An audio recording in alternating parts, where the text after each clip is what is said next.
The chase with Renee and the guard concludes. She runs into a police officer that gets shot trying to make a phone call in warning the FBI about the attack on the White House, which you just know is coming. I'm watching that scene and, okay, he's going to get shot. Yeah, okay, he got shot. Anyway, they confront each other, they hit each other over the head with shovels, and the dude actually, I mean, Renee does something stupid again.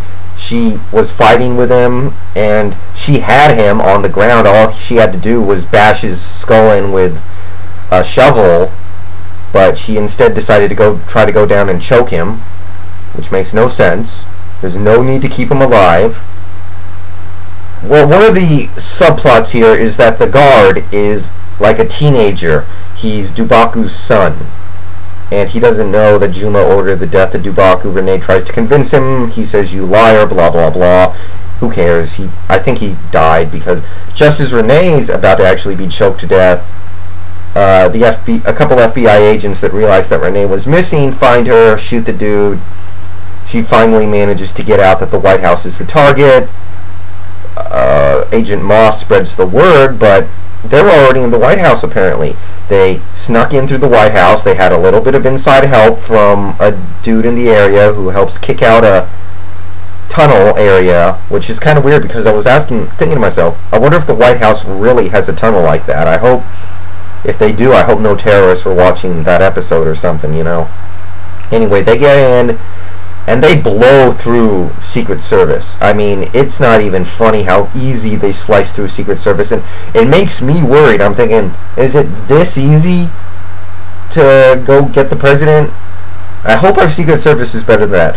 I think if that's really how it is, the Secret Service needs a unit like the guys in Predator. You know, Arnold Schwarzenegger's unit in Predator. You had the governor of Minnesota dude, Jesse, the wrestler, Jesse McCartney. I can't remember his damn name. But, you know, he had the gigantic Gatling gun, and, you know, they had Arnold, they had the Indian dude who could read tracks. I think the Secret Service might need somebody like that, because that was way too easy. Waring does get out. Jack, Bill, and a bunch of Secret Service dudes help the president try to get away. They end up taking the president to lockdown on the basement level just before the Secret Service arrives. And, you know, a bunch of the Secret Service agents get shot in the process, but the reinforcements Secret Service agents start filtering in from the outside, and there's like a limitless supply of them. It's like they've got it's like in StarCraft, if you use the cheat, where you can generate a limitless number of units, and you just keep generating units. That's what it's like. They keep coming and coming. Eventually they're going to get through.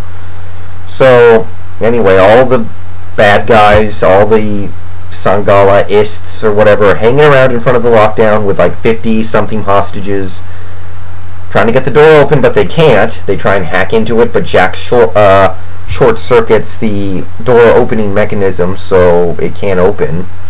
That doesn't work. They try and shoot it down. Of course that doesn't work. I mean, come on. They theorize that explosives wouldn't even work. So she seems to be locked in there pretty tight, and, you know, really none of those hostages are going to cut it, because they're all officials that work there. They're Secret Service agents. None of those people are worth possibly this to the president. And the president's a pretty sensitive girl, but it's not going to cut it. Meanwhile, actually, Bill is one of the hostages, because he was running around with the president's wrist tracker to throw off the bad guys for a little while. That allowed her to get away. Meanwhile, the only unsecured people in the White House are the president's daughter and Aaron Pierce, who are hiding in vents or something like that. Outside, the Secret Service is about to close in, but then Juma announces that he has the president hostage. You know, he bluffs the Secret Service and tells them to get out or I'll kill her, and, you know, he can't prove it, but they don't really have a choice. They have to clear out, and the FBI and the Secret Service all surround the White House trying to figure out, does he really have her, does he not? The vice president is afraid to launch an attack because he's worried that if they do, she's going to die. So they're trying to prove beyond any reasonable doubt that they do not have the president.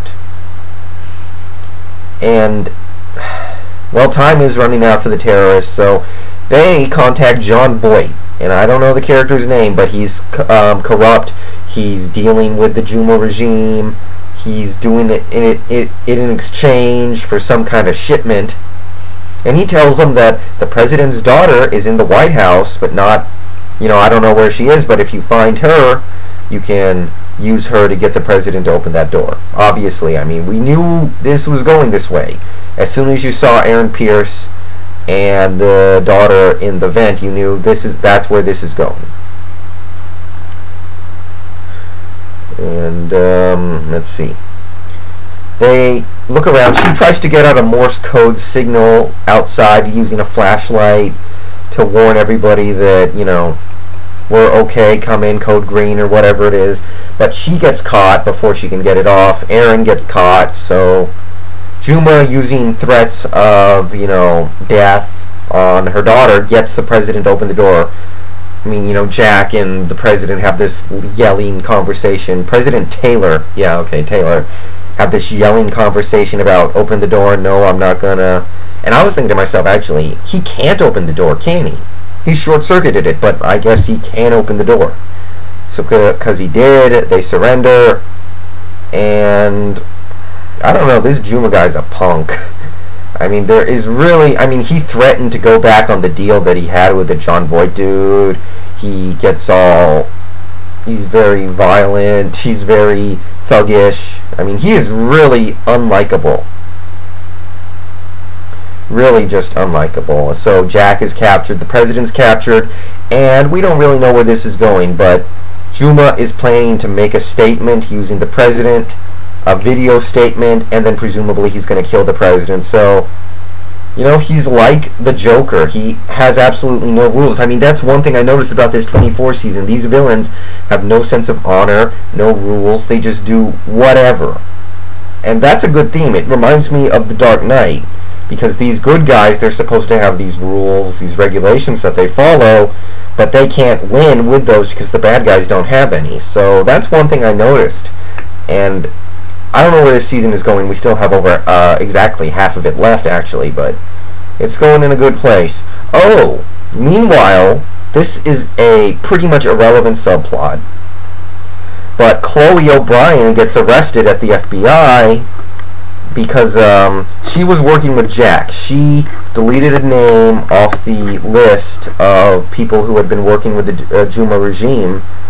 So this guy wouldn't get arrested, so Jack could interrogate him for information about the upcoming attack. So Janice, who I'm really starting to hate Janice, and I think the writers are doing everything they can to make us hate Janice Gold, finds out and gets her arrested. And it's pretty obvious these two hate each other. I kind of see where this is going. I don't know exactly, but it's going to end up in some kind of cat fight, which would be great, even though both characters are ugly. But it'd be kind of funny. I mean, you remember a couple seasons ago when they showed Chloe O'Brien with the assault rifle? That was funny. That was funny as hell. But yeah, that's kind of a minor thing, so I kind of forgot about it when I was talking about the White House stuff. But that's all the stuff that happened.